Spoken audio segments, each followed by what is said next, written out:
In this video, we'll be talking about empirical and molecular formulas.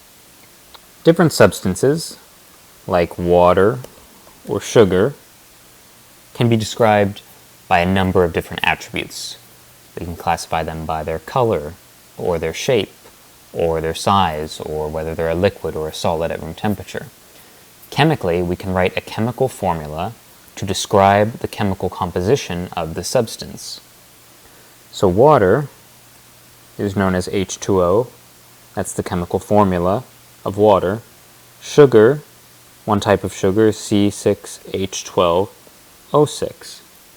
But there are two types of chemical formulas. We can have a molecular formula,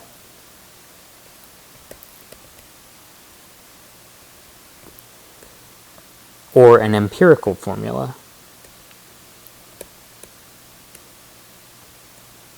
A molecular formula will specify the number of atoms of each element in a single molecule of that substance. So for water, we have H2O. There's two H atoms and one oxygen atom. For sugar, C6H12O6. We have 6 carbon atoms, 12 hydrogen atoms, and 6 oxygen atoms. So a molecular formula can be written for any chemical substance with a clear structure for single molecules, so not crystalline structures. So the molecular formula describes the chemical composition of a substance as it actually is. So 6 carbon atoms, 12 hydrogen atoms, and 6 oxygen atoms are in one molecule of sugar. The empirical formula, on the other hand, is the simplest possible formula that gives the correct relative number of atoms of each element in a compound. So the ratio of the different elements in the composition is preserved. So let's say in a substance there's a 2-to-1 ratio of carbon atoms to hydrogen atoms. The empirical formula preserves that ratio, but reduces down the subscripts as much as possible.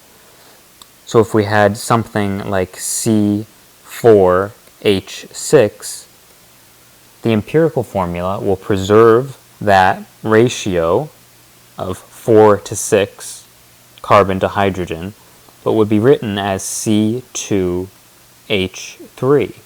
In C4H6, we have a 2 to 3 ratio of carbon to hydrogen, and our empirical formula preserves that 2 to 3 ratio between carbon and hydrogen.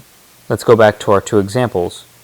Water, the oxygen has an invisible 1 subscript. It's as simple as it can get already, so we can't write an empirical formula that's different than the molecular formula. However, with sugar, we have C6H12O6. We can divide all the subscripts by 6, and we get CH2O. Our ratio of carbon to hydrogen to oxygen in C6H12O6 is 1 to 2 to 1, and we see that that's preserved when we create a simplified empirical formula. In other words, if the molecular formula possesses a 1 as a subscript for any of the elements within that structure, it cannot be simplified further. The molecular formula will be the same as the empirical formula. However, if there is a common denominator, like in this case for sugar, the common denominator is 6 for all these subscripts, then we can divide 6 into all those subscripts and find a simplified empirical formula. The ratio of different elements is preserved, 1 to 2 to 1 in the case of sugar, but what we get in the end is the simplest formula that preserves the correct relative number of atoms, or the ratio of different elements in the composition. So if there's a common numerical factor that can be divided into each subscript, then an empirical formula can be written to simplify it.